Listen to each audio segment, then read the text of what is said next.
Pues muy buenas tardes a todas y a todos los que nos siguen en estas transmisiones de el encuentro virtual de poetas latinoamericanos. Hablará mi espíritu. Este día es nuestra tercera mesa de charlas, nuestra tercera sala de charlas en esta modalidad virtual que hemos estado construyendo y trabajando a lo largo de estos días. Doy la bienvenida a mis hermanos que esta tarde nos acompañan en, en la mesa que hemos titulado La raza cósmica, a partir de pues este ensayo que en 1925 José Vasconcelos publica y pues que nos deja todo una reflexión a debatir y que hoy día pues queremos, más que hacer un análisis de la obra, pues intentar dialogar con su pensamiento, ¿no? Así que pues damos la bienvenida a César Hidalgo desde Valparaíso, Chile, a Julio Romano, aquí representando el Centro de las Artes, que es nuestro maestro en los talleres literarios y también en, el área académica de teatro, el maestro Julio Romano. También está, por supuesto, nuestro hermano Pavel Ugarte desde Cusco, Perú, que gracias a él y a la corporación Kipu hemos estado trabajando a distancia y muy enlazados y con mucho empeño en llevar a cabo este encuentro virtual y poder juntarlos y reunirles a todos ustedes, que hacerlo a lo mejor de manera en vivo sería mucho más complejo, ¿no? Que esto, que, que puede ser difícil para muchos, pero también a la vez facilita muchas cosas, ¿no? También doy la bienvenida a Mateus Carr. Bienvenido, hermano. Guatemala, ¿no? Eh, y pues bueno, también estará con nosotros el maestro Domingo de Ramos, ¿no? Que nos estará compartiendo también de su pensamiento. Así que sin más preámbulo, pues les doy la bienvenida y como siempre, pues partiendo de esta idea, ¿no? Mi primer pregunta para todos ustedes sería, pues puede ser muy amplia como lo es América Latina, ¿no? Pero la podemos ir aterrizando poco a poco. ¿Qué es América Latina? Y cómo ustedes la ven desde su trabajo creativo, cómo ustedes han vivido esta América Latina, ¿no? Eh, ¿Qué perciben desde la poesía? ¿Cómo la viven? Eh, Podríamos empezar en el orden que los presenté, por ahí César, César Hidalgo de Valparaíso, Chile, por favor. Mira, la verdad que América Latina se ve bastante encendida en lo que es la creatividad, creación, poesía.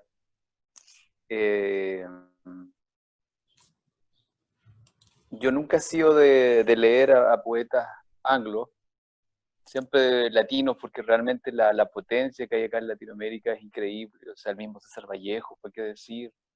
Neruda, Octavio Paz, y ahora referentes nuevos también, poetas que yo admiro, de México, por ejemplo, René Morales, u otros, por ejemplo.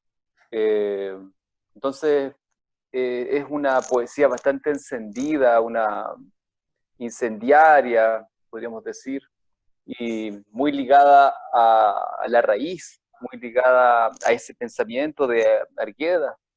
Entonces, cosa que difiere un poco con la visión de Vasconcelos, que lo veo un poco del otro ángulo, o de la otra parte, porque él como que apela al mestizaje con esta quinta raza, ¿sí?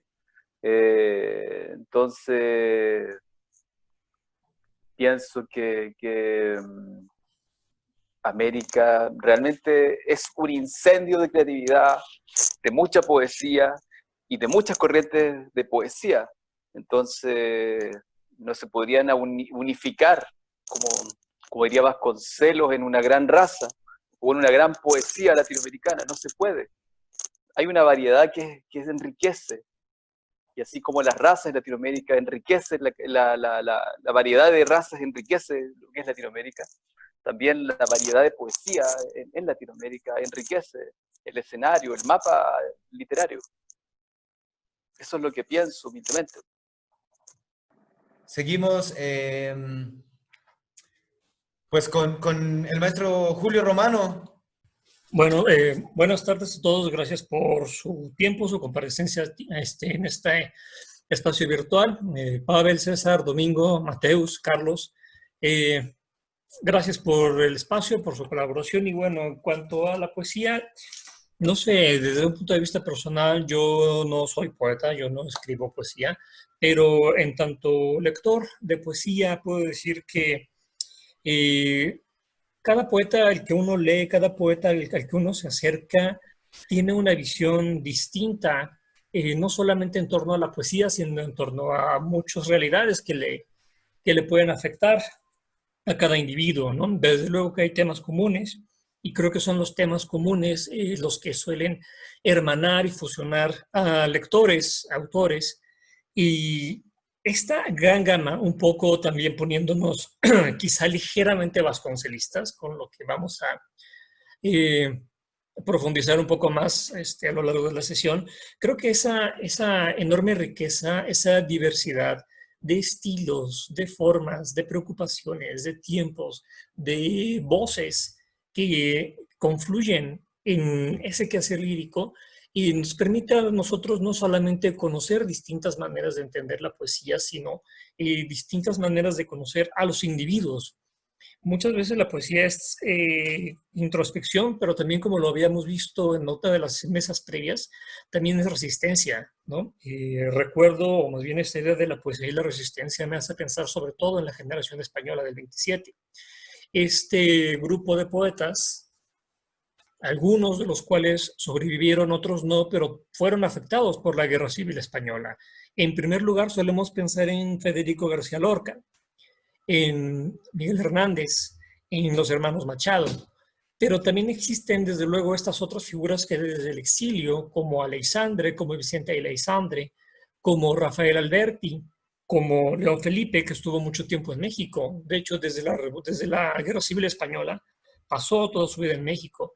En ese pequeño grupo, en esa generación de finales del siglo XIX, principios del siglo XX, estamos hablando de una generación que hizo eclosión hace 100 años, podemos encontrar una enorme diversidad de voces, ¿no? Desde la introspección propia de, por ejemplo, Luis Cernuda o Miguel Hernández, el juego de la palabra de Federico García Lorca, la forma simultáneamente lúdica y amarga de los poemas republicanos, por decirlo de alguna manera, de Rafael Alberti, de León Felipe.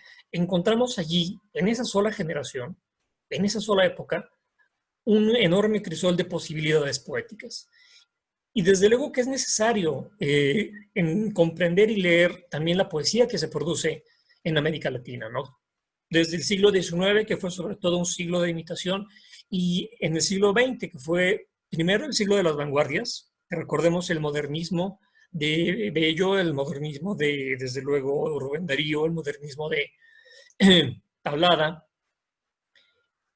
pero también está el creacionismo y todas estas vanguardias que se desprendieron de inconformidades, de esos sentimientos de necesidad de consolidar una identidad propia, lograron de alguna manera darle también identidad a América Latina a través de esa vía, a través de la poesía, una poesía occidentalizada, una poesía que retoma sus principales formas, y no es que todas, desde luego, de la poesía española, porque es la lengua que se nos impuso, o sea, más bien no a nosotros, sino a los pueblos originarios, a las civilizaciones mesoamericanas previas al encuentro de los dos mundos.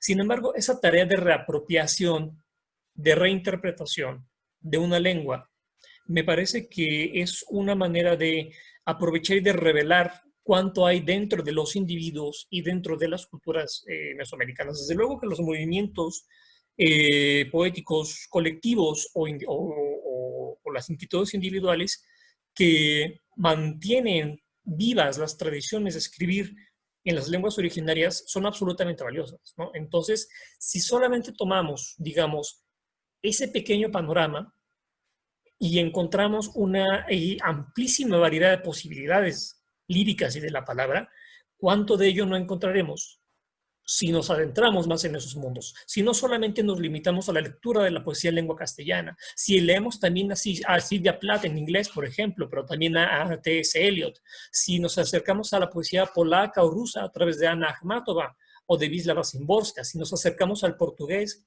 de Fernando Pessoa, pero también de Cecilia Meireles, la brasileña.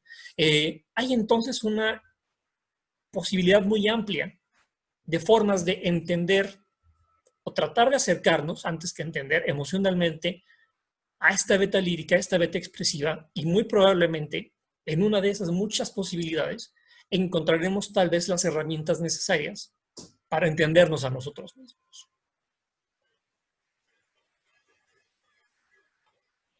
Gracias, Julio. Gracias, Julio Romano. Vamos a seguir, ¿no? Dándole continuidad a las ideas, a los pensamientos, ¿no? Queremos darle paso, pues, a Pavel Ugarte, ¿no? Pavel Ugarte, por favor. Qué bien.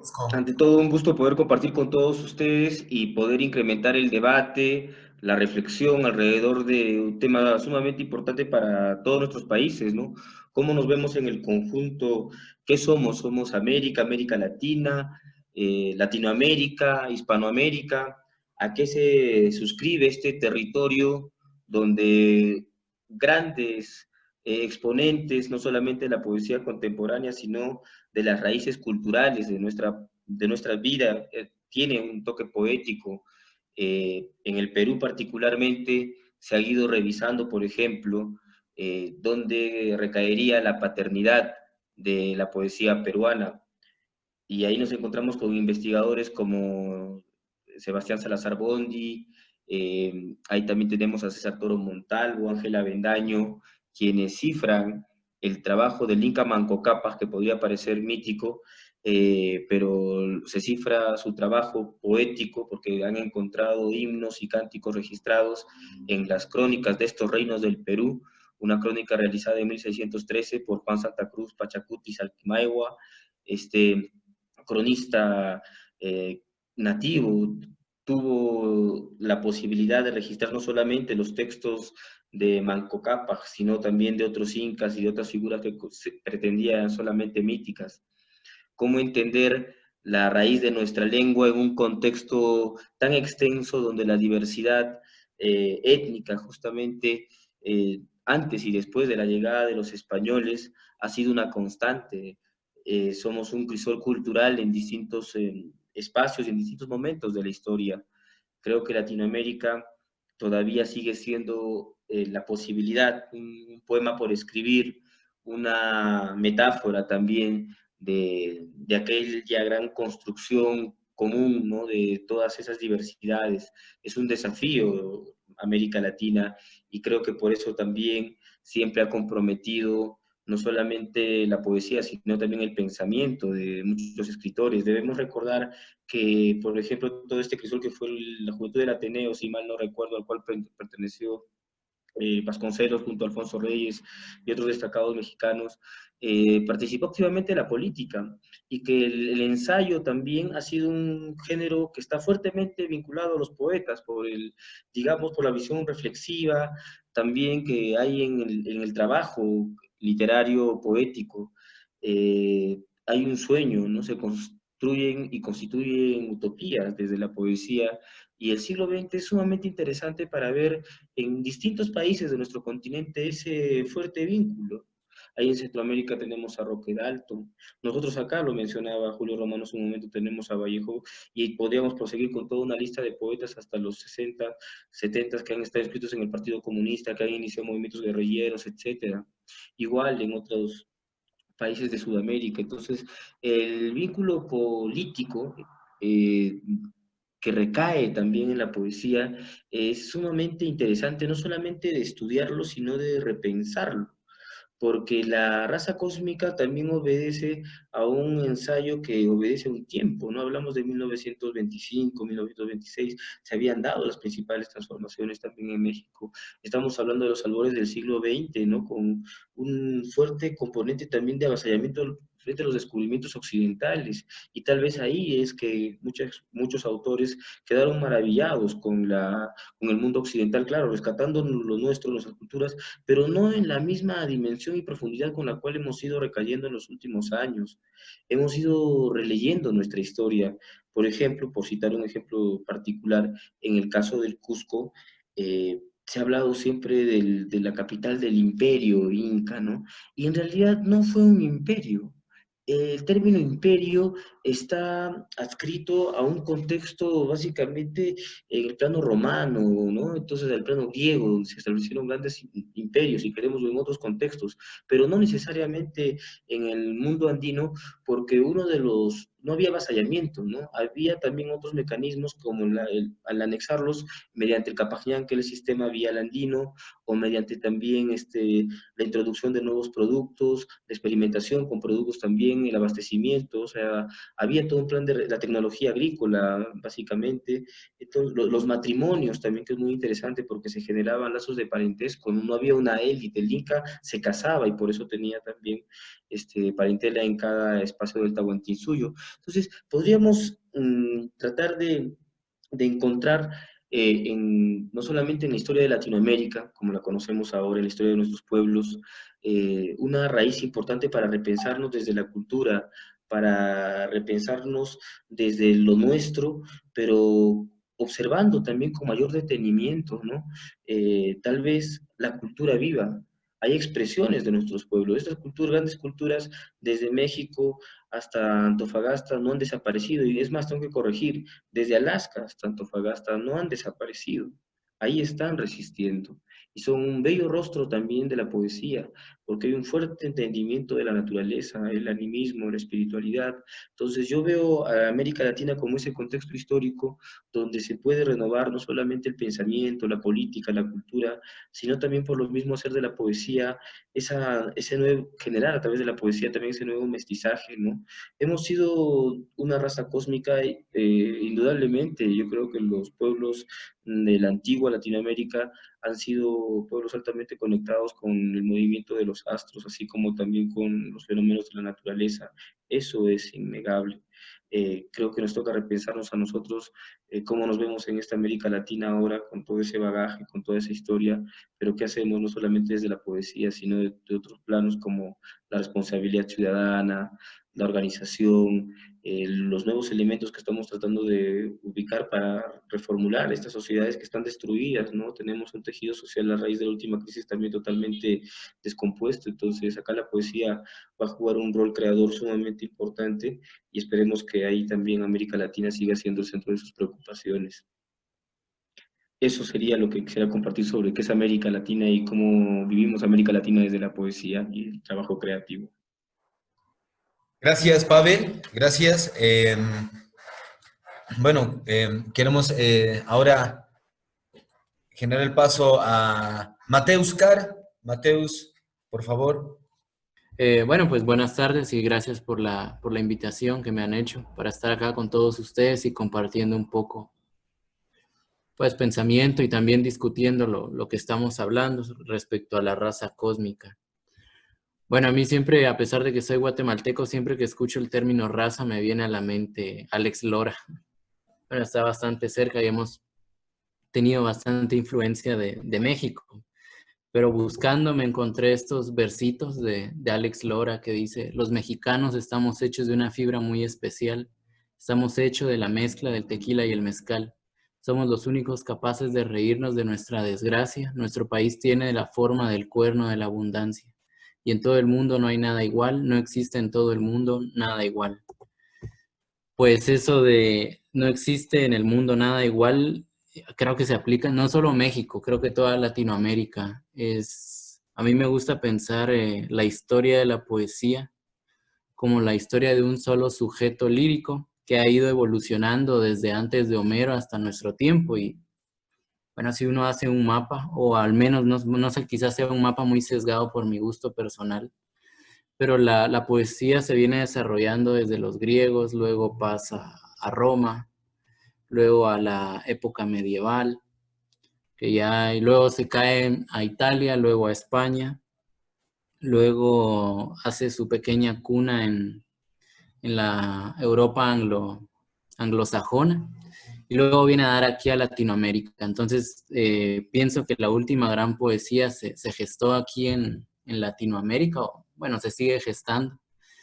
Creo que no ha habido así como poetas que intenten como aglutinar eh, toda nuestra identidad latinoamericana, o una identidad más bien en un solo poema, como lo hizo Neruda en Canto General, o Pablo de Roca en Las comidas y bebidas de Chile, o el propio Octavio Paz con Piedra de Sol.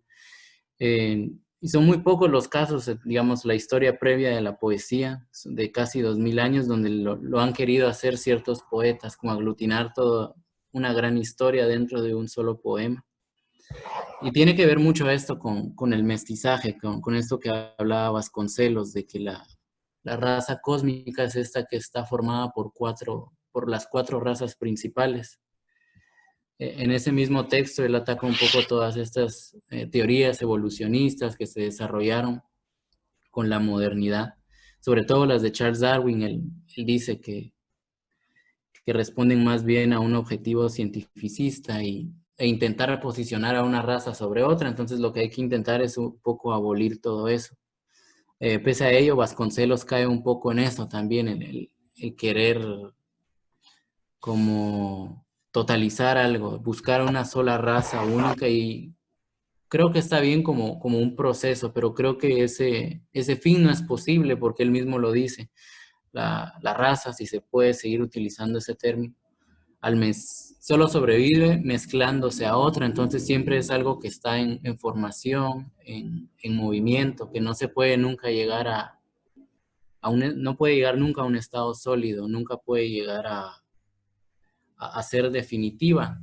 Como propuesta creo que me parece bien, y bueno, y estamos pensando en 1920 y algo, que lo hacía Vasconcelos, y bueno, han venido otros pensadores que, tomándolo a él como referente y como base, han seguido desarrollando ese pensamiento. Pienso en Santiago Castro Gómez, cuando habla un poco esto de descentralizar el pensamiento científico y empezar a ver hacia los pueblos originarios que nos pueden llegar a ofrecer. Y bueno, Vasconcelos es un referente, pero se han seguido desarrollando bastantes, y creo que la poesía puede dar un poco fe de eso, fe y prueba de eso, porque la poesía siempre ha sido lo otro, y Latinoamérica se gestó eso como la contraparte de Europa. Prácticamente era tan poética para Europa que no la lograron entender, y sucedió todo lo que sucedió en los últimos 500 años. Pero bueno, se podría decir que Latinoamérica es eminentemente poética, y la poesía sobrevive un poco gracias a esta invasión que se hizo a Latinoamérica. Gracias, Mateus. Gracias. Queremos dar paso a nuestro Domingo de Ramos, por favor, maestro. Ya, ¿sabes qué? Acá hay una cuestión que ya lo había establecido José Carlos Mariátegui con respecto al diálogo que tuvo con Vasconcelos, ¿no?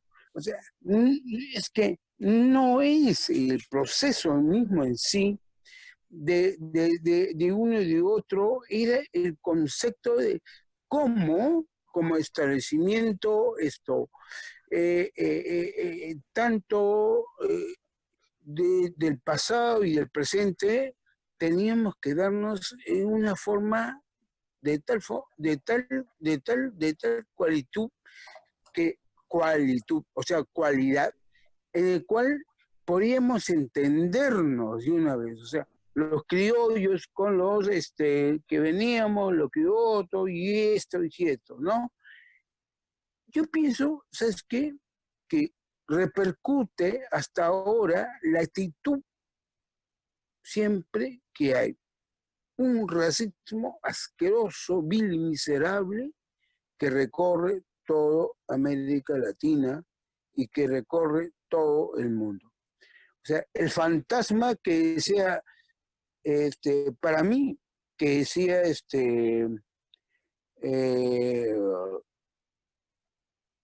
Marx, exacto. Ahora, no es tanto el capital está ahí, obviamente. Ahorita es el racismo absoluto, completo y entendido, en un mundo totalmente, increíblemente, lo que debíamos haber hecho ya desechado, ¿no? En el siglo XXI, todo aquello, pero sin embargo, se reserva y se dice ahora. Perú y toda América Latina son racistas. América Latina es racista. ¿Cómo vamos a entender un grupo, un núcleo gigantesco, como lo pensaba José Carlos Mariátegui, como lo pensaba Vasconcelos o como lo pensaba José María Ríos? Es imposible, es inviable entender un grupo así. Hasta ahora estamos viviendo esa secuencia y hasta ahora estamos siguiendo y estamos sobre todo que loco. Yo que he viajado a Europa, yo que he estado en varios sitios, igual hay un criterio de la humanidad contra aquello que no es, contra todo aquello que es extraño. Imagínense, en el hecho mismo de ser. A mí sigue siendo, hasta ahora, ese país y otros países de América Latina, frente a esas cuestiones que creen que ser integradoras, no son, pues, no lo van a hacer, jamás. ¿Por qué? Porque son bajo bases completamente endebles de entender lo que es en realidad una cuestión de integración. No hay, no es posible. Primero, por lo que yo lo dijo José Carlos Mariátegui. Segundo, porque José María lo vuelve a decir. Tercero, ¿y por qué? ¿Y por qué lo dice más claro en poesía? Lo dice César Vallejo. Entendimos de una vez todo ello. Claro que Vasconcelos es diferente frente a todo lo que me estamos diciendo, porque ellos sí asumieron una actitud más moderna frente a Vasconcelos en ese concepto, porque ellos sí se adelantaron a Vasconcelos, ¿no? Etcétera. O sea, Martí también, Martí era un ejemplo de entender el mundo latinoamericano con un proceso genuino y autónomo, pero bueno, tengamos en cuenta muchas cosas, ¿no? A mí me parece, como le estoy diciendo, la poesía ve de diversas formas. Todos ellos, esas voces, me parece a mí, merecen un poema cada uno, y ese poema es ese conflicto que hay. Bien, gracias maestro. Gracias. Ahora vamos a pasar a la segunda ronda. ¿Somos la raza cósmica o no? ¿No? ¿Somos esa raza cósmica o no? Maestro Domingo, ¿somos o no somos? ¿O qué somos? Creíamos que éramos la soberbia, sobre todo, por empezar, que los seres humanos teníamos que haber establecido de una u otra forma un dominio sobre la naturaleza. Lo hemos hecho, pero ¿para qué? Para las consecuencias que hemos sufrido ahorita. Ahora, las culturas anteriores al capitalismo, al feudalismo y a al esclavismo, a la explotación, el hombre contra el hombre, ha significado de que entendíamos bien a la naturaleza, ¿no? Nos inmiscuíamos con la naturaleza, hacíamos parte de la naturaleza, nada degradamos de la naturaleza, sino era lo suficiente para poder comer y, y poder otra vez, obviamente, eh, recuperarnos, etcétera, ¿no? Y reproducirnos. Y entonces vienen ciertas cosas históricas que tienen que ver con lo que ya nosotros ya lo tenemos bien claro, ¿no?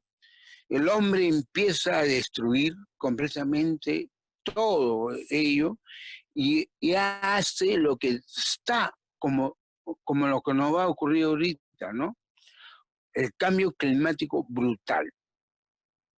Eso significa lo siguiente. Significa que un microbio nos está matando a todos. Significa que una cosa así pequeña nos está destruyendo a todos. Y de hecho, ojalá que nos extinga, porque en realidad no hay forma. Ahora, si fuera más inteligente, diría lo siguiente: no quisiera que ese microbio nos extinga, sino más bien tendría que tener una propuesta diferente a ello, una conformidad como se hacía las grandes culturas que hemos tenido, la Inca, más que la Inca, antes que la Inca, pre-Incas, las culturas mesoamericanas, etcétera. O sea, imagínate ese rol que siempre han tenido y siempre tendrán. Entonces, para mí significaría una opción concreta, que ya fue muy tarde y que la naturaleza nos va a dar la espalda. Yo soy marxista, pienso en que efectivamente nos va a dar. Y por último, quiero decirle, los culpables van a ser culpables mientras nosotros, en el Perú, por lo menos, en el Perú, porque en otros lados de América Latina sí se levantan, en el Perú no, se haga de una vez por todas, cuiden el agua y bajo esa premisa de cuidar el agua, haga una opción así de liderazgo para poder decirles a todas las corporaciones que ya América Latina es libre. Es libre, no vengan aquí más. No quiero fomentar otras cosas, ¿eh? Obviamente que de hecho eso por consecuencia haya violencias, eso es aparte. Yo no lo sé, no lo sé. Lo que quiero decir es lo siguiente, es que defendamos lo que tenemos. Defendamos contra el imperio lo que tenemos. Defendamos todo aquello lo que nos identifica. Defendamos todo aquello lo que decía José Carlos Mariátegui. Somos América Latina y esa es América Latina. Nada más.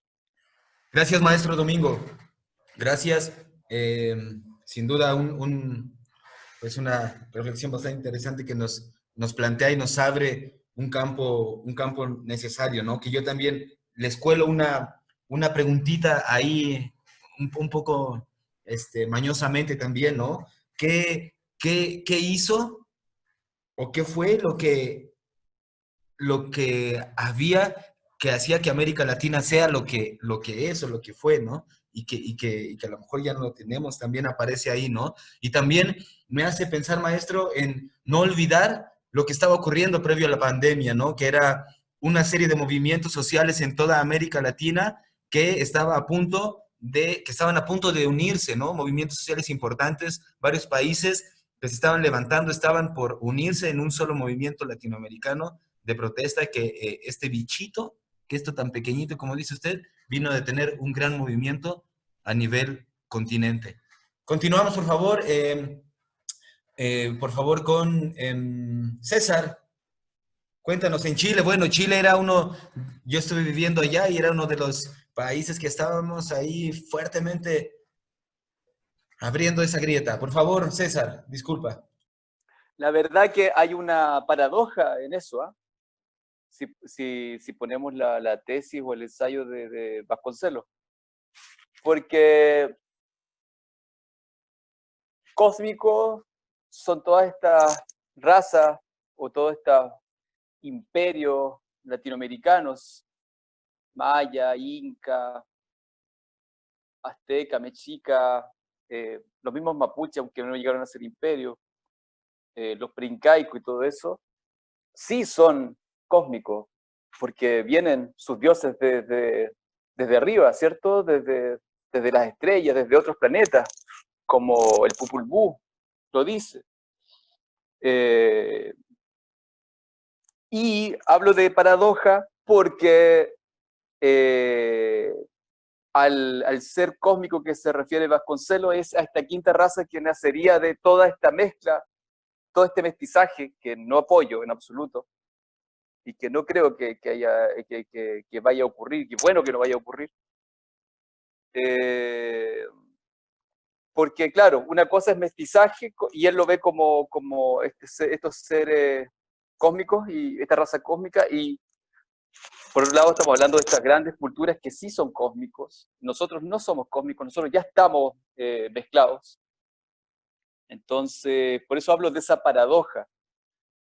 Si nos unimos ahora para estas luchas contra el libre mercado, tuviste que acá en Chile, acá nació el libre mercado con la doctrina del shock, con ese golpe militar a Allende, y después se experimentó en todo el mundo, ¿cierto? Primero en Argentina, Uruguay y todo eso, los que siguieron después de Chile. Y nosotros, la premisa o la gran, ni siquiera interrogante, sino que el clamor era, si el libre mercado nació acá en Chile, acá va a morir. Y por eso estábamos tan despiertos en las calles, por eso es estallido que hay que volver a tomarlo, y que cada vez tenemos más rabia porque la dignidad todavía no la conseguimos y tenemos muertos, tenemos más de 500 personas que han perdido un ojo, qué decir de los desaparecidos. Entonces, el pueblo ha seguido poniendo sus víctimas y el Estado sigue ganando, el Estado capitalista. Pero volviendo al tema de los seres cósmicos, insisto, los seres cósmicos son los pueblos originarios. Nosotros, los champurriados, como dicen acá en Chile, los mestizos, no somos cósmicos. Desearíamos ser cósmicos. Creo que si hubiésemos sido cósmicos en ese punto de vista, no el de Vasconcelos, sino desde el punto de vista de lo realmente cósmico, ya que estos seres vienen de arriba, o estos imperios vienen de seres del cosmos, no hubiésemos tenido este problema que hay ahora, calentamiento global, ni tampoco el tema de este virus que inventaron y que nos tiene con una mentira, encerrados con bozal, y que acallaron absolutamente todas las protestas. Esto es control geopolítico mundial, eso lo digo en toda su forma. Pavel sabe que yo estoy metido hace rato con el tema de hacer algo contra el Fondo Monetario Internacional, de despertar a los pueblos contra el Fondo Monetario Internacional, porque eso es el que mata a los paisajes, mata a los pueblos. Eso, entonces, de hecho, él está metido también en esta antología que hicimos, Pachamar, que es contra el Fondo Monetario Internacional. Hay un colombiano, un indígena colombiano que era Quintín Lame, que él logró, ¿cómo se llama? ¿Cómo se llama cuando uno rechaza una ley o Bueno, la cuestión es que él mostró una ley de 1600 y tanto, la rechazó, o no sé cómo se llama. Se deroga, se deroga. Claro, él mostró esa ley de 1600 y tanto, donde le habían quitado miles y miles de hectáreas a los indígenas. Él entonces la expone y la rechaza, y finalmente se le devuelven estos miles de hectáreas a los indígenas. Y él empezó a educar a los indígenas para que no los hicieran tontos los blancos. Él mismo decía, Simón Bolívar, cualquier blanco que hable de independencia nunca fue indigenista. El Che tampoco nunca fue indigenista, por eso le fue tan mal en Bolivia. Digámoslo con todas sus letras. Bolívar nunca fue indigenista. Gracias, César. No, porque... Muy probablemente habría que pensar si Vasconcelos también era indigenista o había un plan o un modelo detrás de este movimiento de raza cósmica que él planteaba para ese momento, ¿no? No olvidemos como también todas las influencias que él podía tener, o incluso esta relación que en algún sentido hacen de él con los nazis, ¿no? O el movimiento nazi, ¿no? Entonces, pues sí, habría que plantear. Continuamos con Julio Romano, por favor, Julio. Gracias nuevamente por la palabra y bueno, creo que si nos apegamos, para responder la pregunta, si nos apegamos al texto, a la raza cósmica de José Vasconcelos, pues no, definitivamente los pueblos originarios de la Mesoamérica, porque no había América Latina antes de la llegada del español, desde luego, no son la raza cósmica. La idea de la raza cósmica es un desvarío, es un delirio de José Vasconcelos, que aunque en el fondo es un alegato a favor del mestizaje, también es muy reduccionista en muchas de sus perspectivas. José Vasconcelos entendía a la raza cósmica como esta posible fusión futurista de todas las diversidades genéticas, no les decía así, desde luego les decía razas, de todas las diversidades genéticas que hay en el planeta, que están llamadas a fusionarse, a lo cual contribuye el contacto entre civilizaciones favorecido por los medios los medios y las vías de comunicación que facilitan la interacción humana y el contacto entre civilizaciones, entre pueblos, entre culturas. José Vasconcelos habla de un futuro lejanísimo en que ese tipo de interacciones llegarían a tal grado que se disolverían las nociones que en ese momento se tenían de raza y que hoy identificamos más como etnias, como culturas, como diversidad genética, y que sería unificada, ¿no? Como señaló César en un par de ocasiones, eso es indeseable. Es decir, que haya unificación y no diversidad. Es un aspecto indeseable, es un aspecto tiránico, es un aspecto hasta cierto punto de vista stalinista, ¿no? No es casual y no me parece arbitrario que utilice yo ese tipo de calificaciones para el pensamiento de Vasconcelos cuando es perfectamente conocido que Vasconcelos tuvo una cierta simpatía por la Alemania nazi, ¿no? Entonces, ¿José Vasconcelos era indigenista? Definitivamente no, al contrario. José Vasconcelos entendía las culturas de la Mesoamérica como una sola diversidad genética, como una sola etnia, como una sola raza, cuando la realidad está muy lejos de ser así. Es decir, los aymaras no son igual que los incas, los mapuches no son igual que los mayas o que los aztecas. José Vasconcelos siempre fue ciego, o por lo menos en la raza cósmica, fue ciego a esa diversidad preexistente. No veía esas cosas José Vasconcelos, que además era un convencido de que la Atlántida era el continente americano. Entonces creo que muchas de las ideas, muchas de las propuestas de José Vasconcelos han dejado de ser vigentes, incluso tienen más de medio siglo, por lo menos, que dejaron de ser vigentes. Probablemente en el fondo, en tanto alegato a favor del mestizaje, su obra o sus ideas pueden entenderse como bien intencionadas. Sin embargo, esa buena intención está muy opacada por un montón de puntos ciegos, de ofuscaciones, de prejuicios, que le hacen a José Vasconcelos hacer afirmaciones tales como que la independencia de los pueblos americanos con respecto de la dominación española en el siglo XIX es una aberración, pero fue un mal necesario a fin de alcanzar en un futuro muy lejano un poderío, una amalgama, un mestizaje deseado con estas civilizaciones europeas, que son aún las únicas a las que aparentemente consideraba civilizaciones. Es muy difícil buscar o encontrar rastros de indigenismo o rastros siquiera de un tipo de humanismo incluyente en la obra de Vasconcelos. Claro que hay que tomar en cuenta que es una obra de 1925, 23, 25, que fue revisada después de la Segunda Guerra Mundial. Lo que le hizo a José Vasconcelos aparentemente separarse de la ideología nazi, porque otra cosa es que Vasconcelos era muy anti-yanqui, entonces en el enfrentamiento yanquis contra nazis, él le iba a los nazis, pero eran los 40, la comunicación y la información no fluía como en nuestros tiempos. Los horrores del Holocausto no se conocieron sino hasta un par de años, 2 o 3 años, antes de que se terminara la Segunda Guerra Mundial. Fue cuando Vasconcelos se enteró de eso que definitivamente marcó su distancia con respecto del régimen nazi, que antes de eso le parecía una civilización llamada a liderar el progreso y el futuro de la humanidad, ¿no?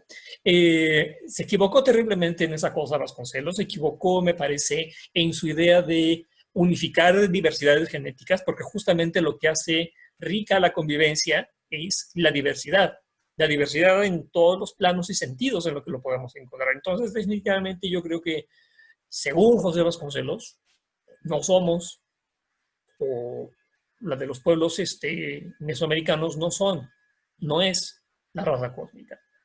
La raza cósmica es un delirio progresista de José Vasconcelos, según la cual la idealización se tiene que alcanzar a través de la mezcla absoluta de toda la diversidad genética para alcanzar un único modelo. Una idea un poco cercana al mundo de las ideas de Platón, en donde el ideal existe en el cielo o en la esfera de las ideas y todo lo que existe en la realidad tangible es un modelo imperfecto de todo aquello, ¿no? Esto no quiere decir que José Vasconcelos sea una persona o una figura que tenga que cancelarse como esté de moda o que sea un ser humano terrible. No, por supuesto que su labor al frente de la Secretaría de Educación Pública en México y en cuanto al acercamiento o la aproximación de la literatura y de las ciencias a la mayor cantidad posible de individuos fue una labor muy digna de reconocimiento, ¿no? Incluso una figura de las letras latinoamericanas como Alejo Carpentier dijo que se acercó a la literatura rusa gracias a esos volúmenes editados masivamente por la Secretaría de Educación que entonces dirigía José Vasconcelos, ¿no? Entonces creo que es una figura compleja, una figura que tiene claroscuros, así como tiene estas ideas delirantes acerca de que los pueblos mesoamericanos son imperfectos y para que alcanzar su perfección tienen que mezclarse con los pueblos europeos que sí provienen de un mestizaje greco-latino, como señalaba también Mateus en algún momento. Su intención probablemente es muy buena, su argumentación está llena de prejuicios que tienen que sacudirse. No creo que sea necesario, no creo que haya que dejar de leer a Vasconcelos. Al contrario, hay que leerlo para ver de qué está hablando el hombre, ¿no? Para ver a qué se refiere con su Universópolis, que sería la capital en donde habitaría esta raza cósmica potencial. Pero sí hay que revisarlo con ojo crítico, ¿no? Es un ser humano que, como todos, tiene claroscuros, tiene virtudes y defectos. Solamente que no hay que encasillarlo ni a él ni a nadie en alguien con puras virtudes o con puros defectos. Eso me parece que tendría yo que comentar en torno a la figura de Vasconcelos y su noción delirante de la raza cósmica. Gracias, Julio. Gracias, Julio. Y le damos la palabra a Pavel Ugarte. Sí, quisiera decir que es, como ha pasado en las otras mesas, es bello apreciar que al final de que tenemos discrepancias siempre hay un cordón único, ¿no? De interpretación y en este caso de relectura de Vasconcelos.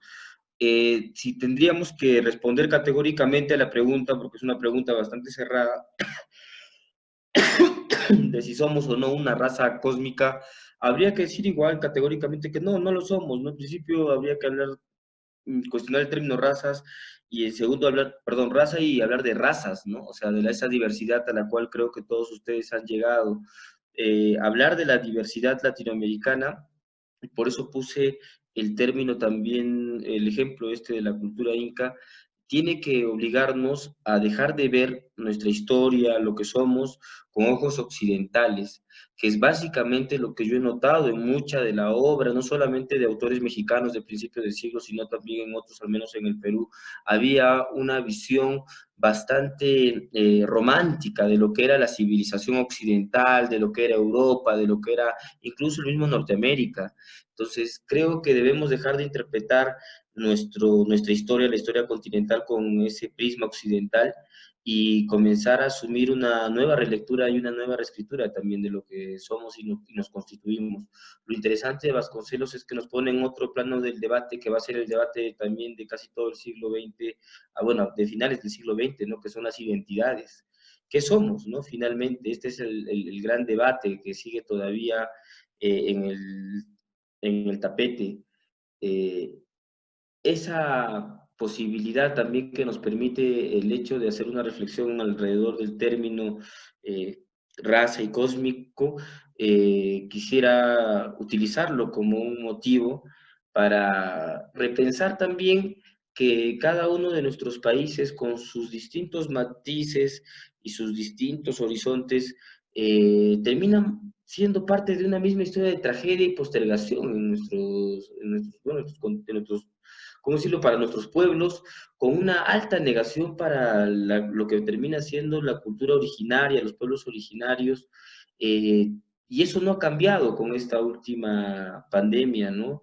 Por el contrario, acá en el Perú, no sé si en otros países también están siendo diezmados, también siempre son la última rueda del coche en toda política pública, y ahí te das cuenta que por más de que el discurso diga de que somos una América que mira hacia sus pueblos, hacia su origen, etcétera, etcétera, no pasa del discurso, ¿no? Y eso es lo que a mí básicamente me preocupa.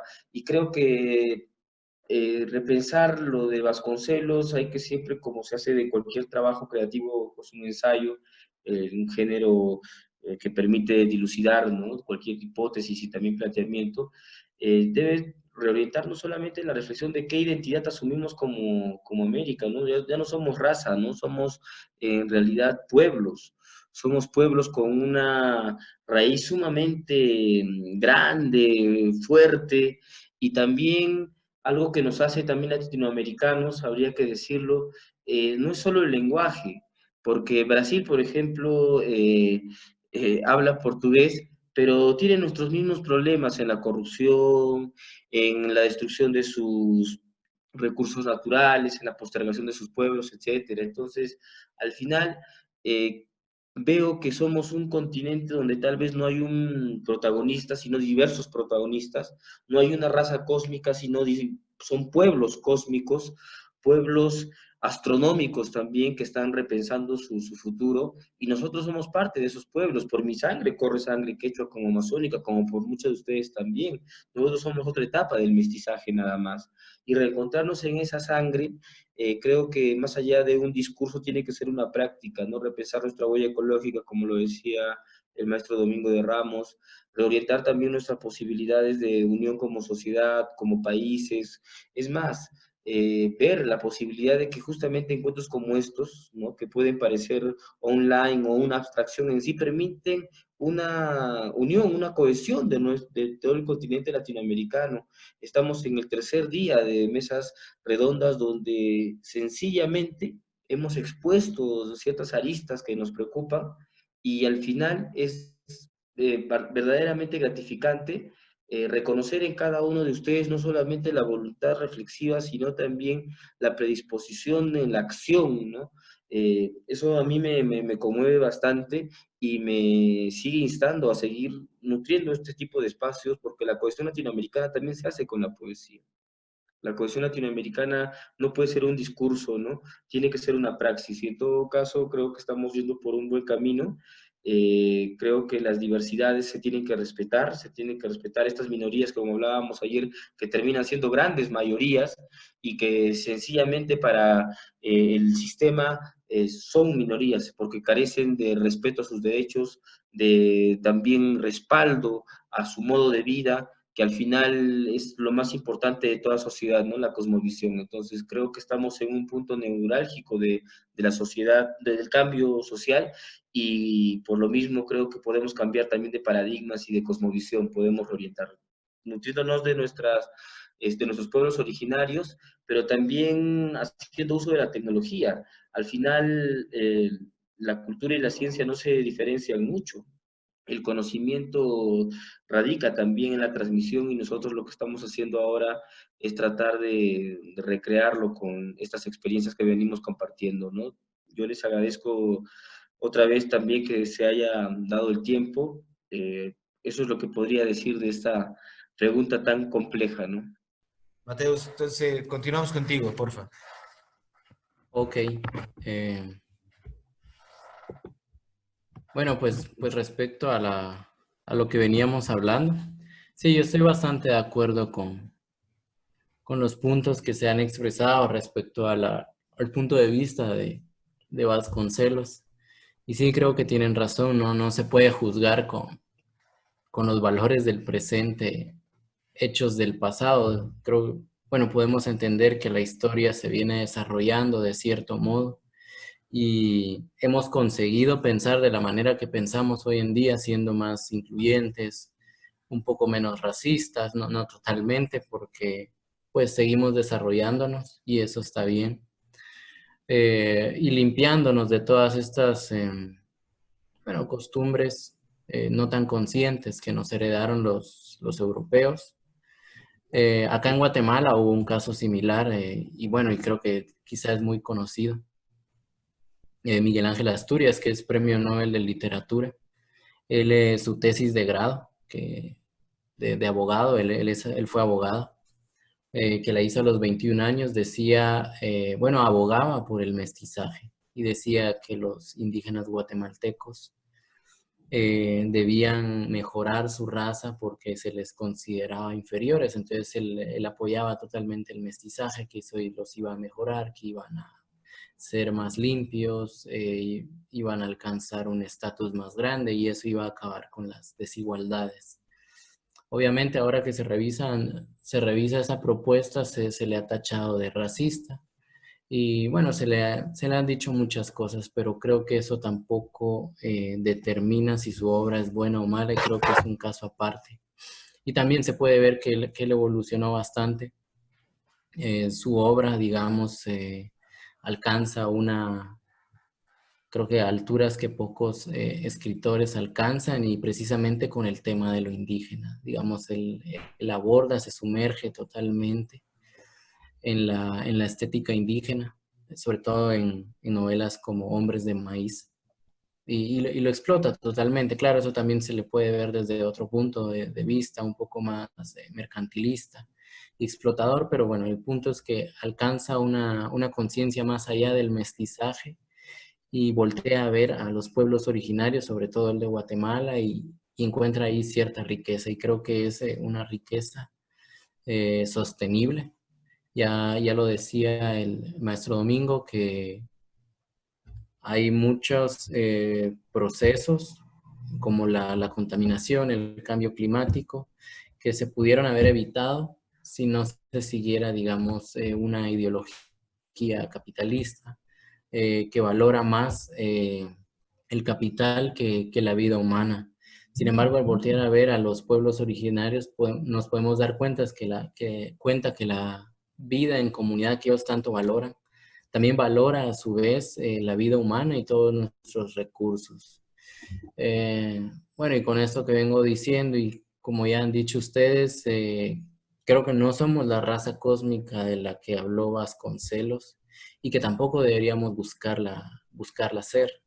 Claro, él abre un debate, porque sin sin ese escrito quizá no pensaríamos como pensamos ahora, ya sea para bien o para mal de la humanidad, pero ahí está eso y se debe tomar como un aporte intelectual a nuestra cultura latinoamericana, como tan diversa como es, pero que ha logrado, digamos, unificar todas estas diferencias y articularlas, no integrarlas, sino que todas estas diferencias al mismo tiempo se están articulando y logran convivir una con otra, y creo que eso nos da nuestra riqueza como latinoamericanos y también individualmente como guatemaltecos, mexicanos, chilenos, peruanos, y creo que seguimos en proceso como cualquier otra identidad, como cualquier otro individuo de cualquier otro país o continente, que se sigue desarrollando. No hay como algo sólido, algo consolidado, como un elemento identitario que pueda decir, bueno, eso somos. Personalmente, como guatemalteco, y bueno, y como ya lo decía César, no sabemos si somos ladinos, mestizos. Cuando le preguntan a alguien de un pueblo originario quién es o qué es, ellos muy fácilmente pueden decir elementos identitarios que, valga la redundancia, los identifican. Pero yo como ladino o mestizo no puedo decir que haya algo específico que me distinga de alguien más. Entonces me considero como alguien en construcción que ni siquiera sabe hacia dónde va, pero que lo está buscando, y creo que eso es precisamente lo que nos distingue. Es como miramos a la distancia todo esto que el capital nos ofrece, esas invitaciones de sé esto, sé lo otro, ya sea a través del cine o de otras formas de cultura, pero creo que algo que nos podría distinguir es que ahora ponemos en cuestión o en tela de juicio o desconfiamos de mucho de lo que se nos ofrece, y creo que eso también genera pensamiento. Y bueno, pueden ser otras formas de identidades que no precisamente son culturales, tienen otra forma de expresión, pero que también nos identifican. Gracias Mateus. Y bueno, me quedó resonando eso que parecía ser como un error de palabra, pero que me lo imaginé cuando dijiste pueblo originario, y bueno, hubo ahí un algo que se apareció como pueblo imaginario, ¿no? Casi. Entonces, probablemente lo que hoy llamamos pueblos originarios, desgraciadamente en un futuro van a ser pueblos imaginarios, ¿no? Y pues empecemos pues con César, ¿no? Vámonos ahora sí que a Valparaíso. Que voy a leer es parte de mi nuevo libro, que tiene que ver mucho con el tema también cósmico de estos imperios, y también de una, ¿cómo se llama? Una criptomitología, ¿ya? Entonces eso, aclaro, se llama Los Árboles Gigantes. Yagua Iwa. La roca madre es la puerta a la lengua que escondió tesoros estelares. Lomo de Apu, en que el coloso mágico eligió mostrarse ascendente. La clave vital está en los chakras ñahuis. La mujer a quien le habitan estrellas lo sabe. Mapa ígneo, con fauna pétrea. El fuego es Pacha. Las salamandras nadan en el cosmos.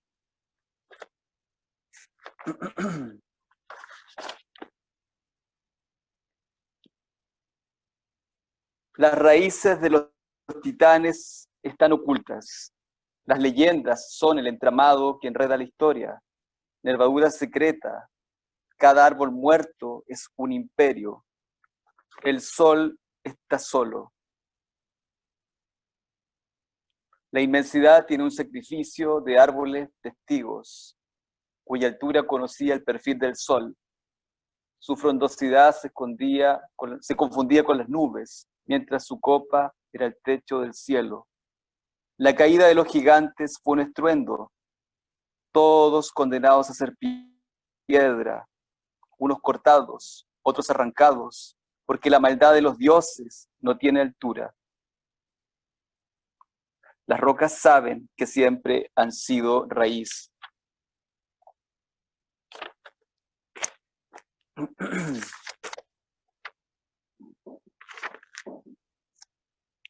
Entre tinieblas fue el gran consejo de los dioses para crear al hombre y determinar su carne. Nacimos de las tinieblas, por eso el apego al misterio. Las palabras de la construcción de nuestra humanidad están hechas de 9 bebidas de maíz blanco y amarillo. Pregúntale a la antigua ocultadora lo que sabe el gran abismo. Y para terminar, solo las hormigas hablan en lenguas muertas. Gracias. Gracias, César. Y continuamos con Julio. Tengo un pequeño cuento que se publicó hace un par de años en una revista de la Universidad Autónoma de Ciudad Juárez, que es con lo que podría participar. Es un cuento breve. Muy cerquita anda el diablo. Mire, padre, yo nomás ahí se la dejo. Ya usted sabrá qué hace o no hace con ella.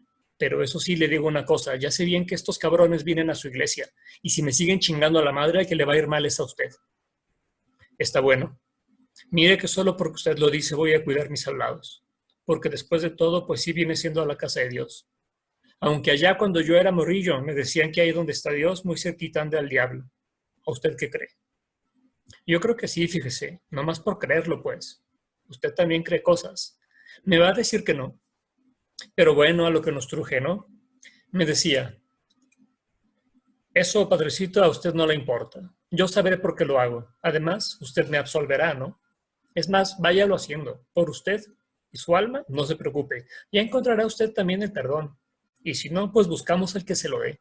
Tan fácil. Por lo demás, tampoco se preocupe. Si nos echa la mano, yo sabré recompensarle. ¿Me creen? Y muy bien. ¿Qué? ¿No le dice nada? Se me hace que lo estamos convenciendo, padre. Hasta el hábito va a querer dejar arrumbado allá luego. Le puede ir muy bien, padre, pero también le puede ir muy mal. Ya se lo dije. Por eso no se preocupe. Poco a poco estas cosas van dejando de pesarle a uno. Sé lo que le digo, y ya lo verá. Digo, si quiere. No, padre, no. Eso de andarle temiendo a Dios ya no se usa. ¿Ya para qué le teme uno, no le parece? Lo mismo que a cualquier otra cosa en todo caso. A una víbora, a un accidente, a una bala perdida, a envenenarse. Le digo que la conciencia va alivianándosele a uno. Además, a mí se me hace que Dios ha muerto. Nos luchamos en una balacera ya. No más que nadie ha querido decirlo, pues. El escándalo, todo eso, se imagina. Y si Él está muerto, que no se mueran 3, 4 pelados que nos están poniendo piedritas a usted y a mí. Sí, a usted también. ¿Agua? Claro que sí. Tráiganle un vaso de agua aquí al padre. ¿De la bendita o de la normal? De la normal. Piénselo, padre. Ya casi amanece y va a tener que empezar a hacer la limpieza y treparse el púlpito, la homilía, todo eso. Yo que usted ni la pensaba. O que hay que pensarle, pues. A ver, dígame. Véala bien. ¿Quiere que le enseñe a usarla? Muy fácil, vea. Sosténgala así con la mano izquierda, de acá abajo. ¿O es usted zurdo? Ah, bueno. Y con la derecha jala el gatillo. El puro índice, como en las películas. Así. Las veces que se necesite. Sí, eso mero. No más aguas con los casquillos que botan de aquí luego. Ahora, antes de que dispare, quita el seguro este. Clic, clic. ¿Ya vio? El cargador lo va a enchufar usted aquí, hasta que truene. Y esta es la mira. Aquí tiene usted que encuadrar a su objetivo. Y ahora sí, puede usted disparar de una, o si trae prisa, le rafaguea. Le sugiero que le rafaguee porque no sabemos dónde se van a sentar a oír la misa. O usted sí. ¿Verdad que no? Ya decía yo. Entonces le rafaguea. Además, no hay tiempo para ver cómo andamos de puntería, padre, a menos que quiera ensayar con los monaguillos. Pone uno aquí, pone otro allá. Ah, bueno. Pues eso ya ni modo. ¿Qué le va uno a hacer? Dicen que en su tierra que han de pagar justos por pecadores. ¿Me va a decir que no? ¿O cómo era? Sí, ¿verdad? En fin, no dejan de ser cosas que se van lavando, padre. Nomás haga de cuenta que le va a hacer usted un encarguito al Señor como en los buenos tiempos. Total, usted es como su emisario, más o menos, ¿que no? porque después de todo, ni modo que no hayan pecado ellos también, ¿no? No, padrecito. Ahora somos nosotros los que le vamos a decir cuál es su misión. ¿Cómo la ve? Rece lo que tenga que rezar y luego tiéntela. Pruébela. Ya está ahora sí clareando, lo que se dice clarear. Nomás no tiembla a la hora de la hora. ¿Qué decide, padre? No, no me diga nada. No hace falta. Ya le leí los ojos. Así me gusta, padre, que coopere. Entonces así quedamos. Gente así como usted es de la que hace falta por acá, ¿sabe? Vaya a hacer lo suyo, pues. Pero eso sí, cuidadito con querer pasarse de listo. Le vamos a estar echando un ojo, padre. No más por si acaso. No está de más. Una última cosa. Cuando acabe, salga como si nada por la puerta que da al atrio. Escóndase la Kalashnikov en la sotana o a ver dónde. Allí afuera lo estaremos esperando, en la camioneta. Tiene todo el camino para arrepentirse. Gracias, Julio. Y damos la palabra, por favor, a Pavel Ugarte. Gracias, Carlitos. En toda esta conjunción de testimonios, convicciones, creo que sería oportuno, ¿no? Un credo. Creo en el hombre caminando con sus propios pies en busca de sus manos. Creo en las estrellas y la literatura del culto solar. Creo en la tarde, mi amor, la tarde. Creo en ciudades donde las campanas atizan la pureza de esta nostalgia. Creo en el coro alto del pueblo y los ángeles caídos por amor. Creo en la poesía reuniendo a hombres y mujeres por igual y sin inocencia. Creo en la bóveda de la riqueza intelectual. Creo en el sagrado corazón de José Gabriel. Creo en el mañana y en el niño que a escondidas eres. Creo en la luna, lívida y dulce compañía. Creo en los cometas y los hijos de sus hijos. Creo en el río porque me abrazo a su caudal. Creo en los árboles porque fructifican y no tienen manos para recoger sus frutos. Creo en el bosque donde nací agazapado como los jaguares.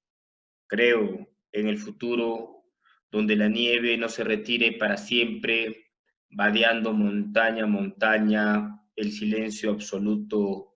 Amén. Y para compartir otro texto, igual de breve, y también despedirme y reiterar mi gratitud a cada uno de ustedes, como también a la organización, Julio, Mateus, con quien hemos tenido el lujo y el privilegio de poder estar juntos también en algunos encuentros de poesía, a César, al maestro Domingo de Ramos, un gran amigo siempre de las iniciativas jóvenes, y creo que todo lo que está pasando en el mundo nos sigue comprometiendo no solo en la poesía, sino también en la cohesión de nuestros pueblos. Quiero leerles esta partida de nacimiento. Soy peruano y tengo 33 años. Son mi propiedad los recuerdos de niño y como todo niño quieren volar. Nacido en los Andes tropicales, polemizo con las fuerzas naturales. Mi pecho late inéditamente como la primera piedra. Hablo con la misma lengua de mis ancestros. Soy hijo del río y la montaña. Mi sangre proviene de las pequeñas vertientes que llegan del alba. Para no morir, escribo sobre una ciudad blanca, sobre un mapa vacío. Tal vez mañana no vuelva a casa y me sumerja revirtiendo los estados del agua, yerto, puro, etéreo.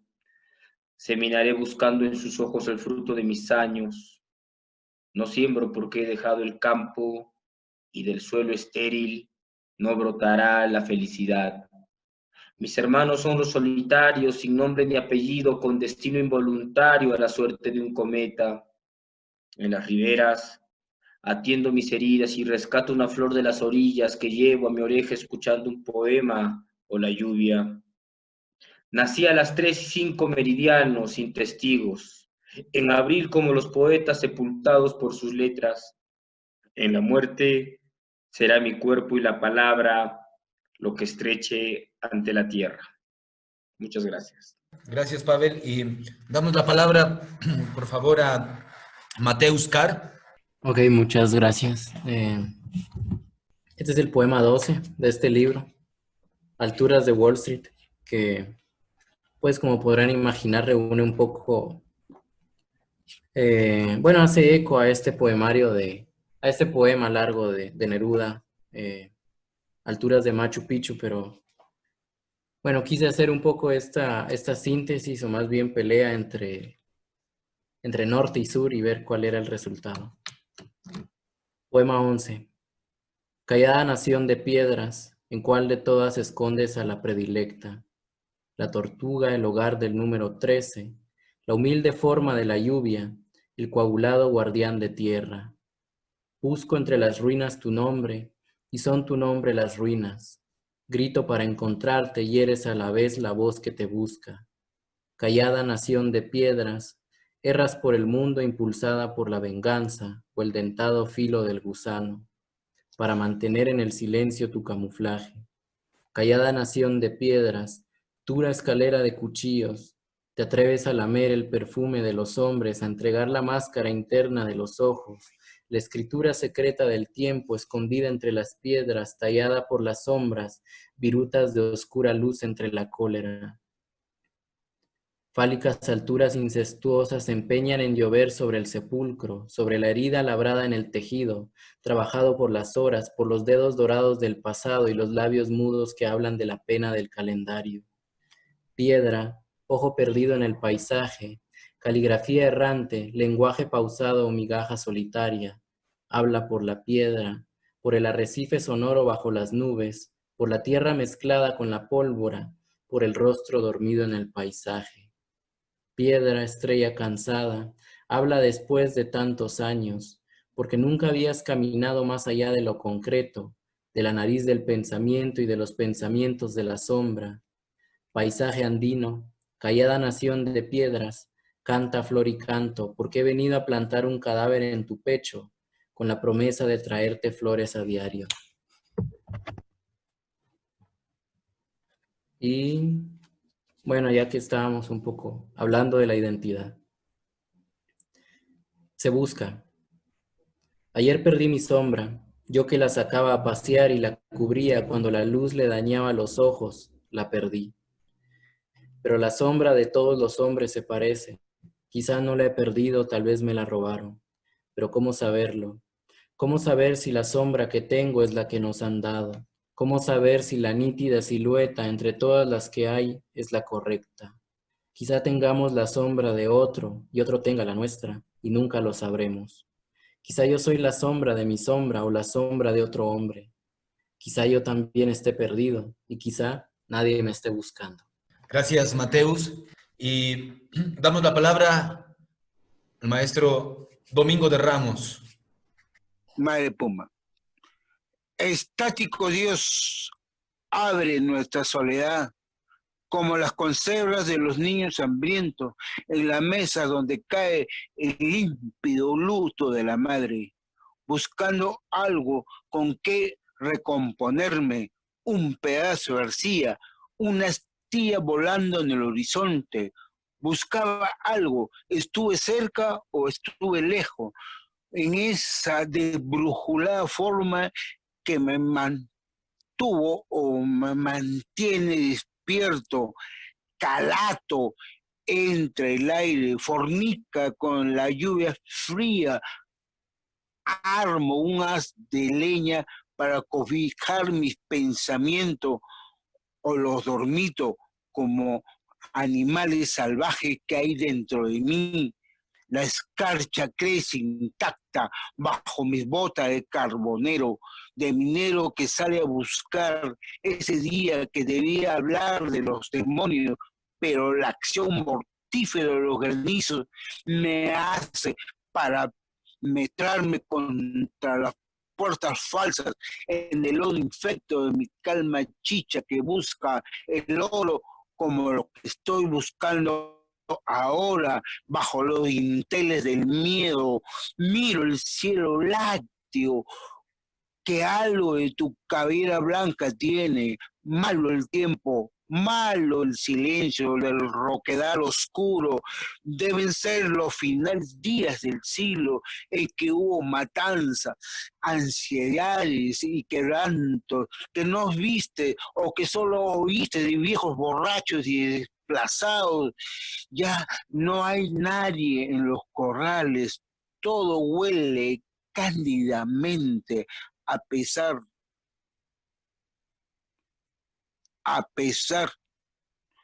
de la pólvora, del machete y del cuchillo y del hacha, del lodo infecto de los aires marciales.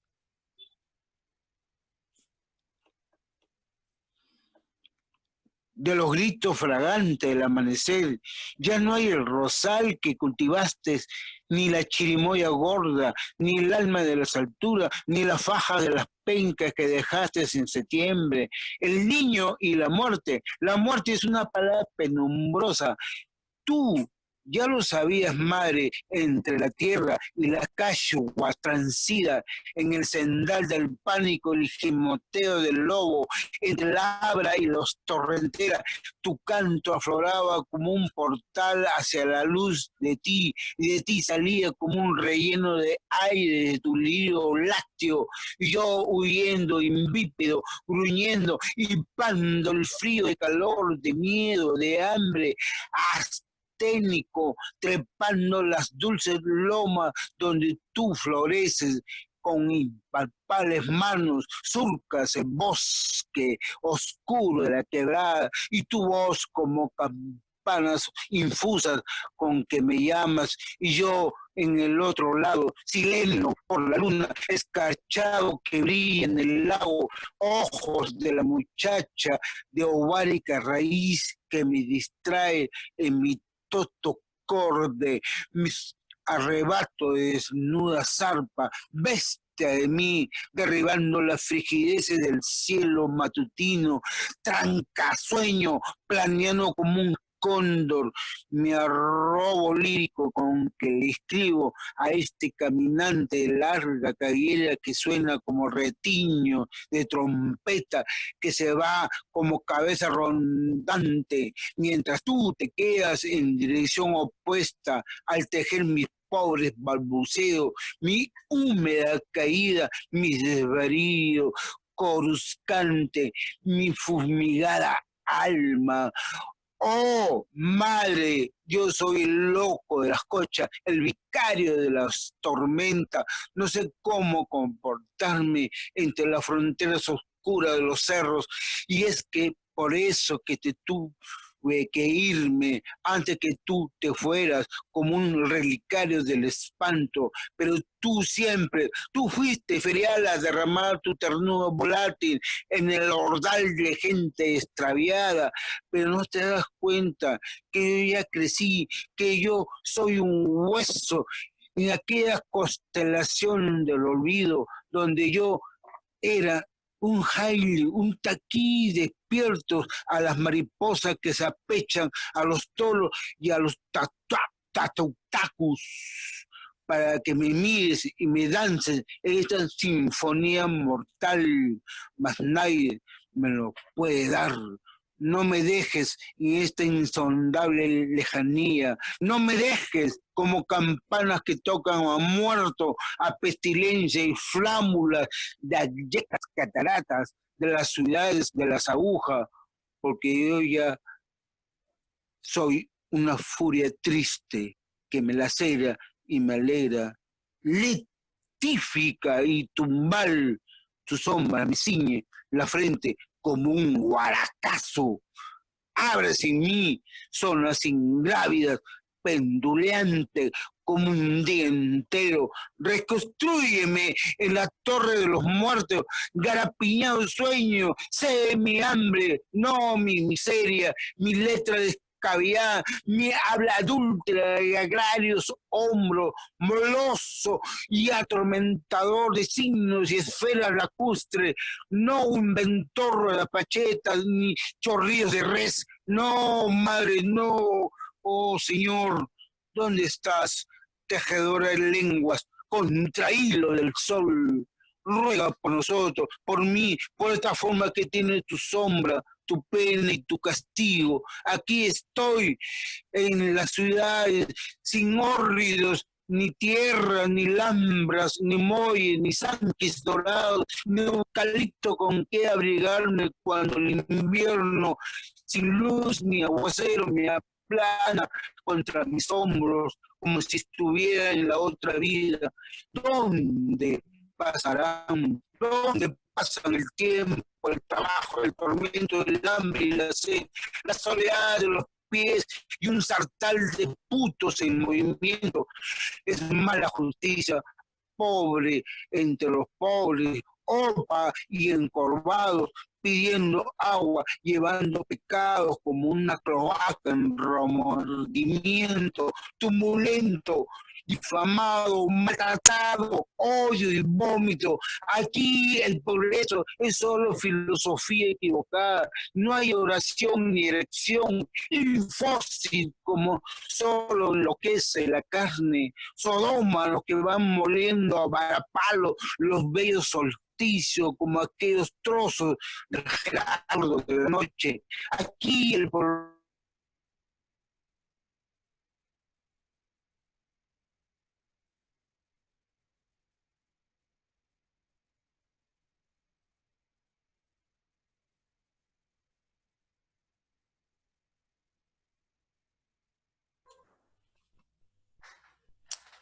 Mucha. ¿Los demás están por ahí aún? Sí, sí, ¿verdad?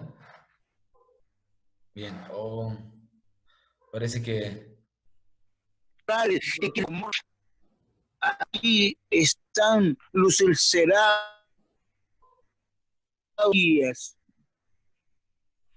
Ya fui. Maestro Domingo de Ramos, allá en Perú. Muchas gracias a cada uno de ustedes.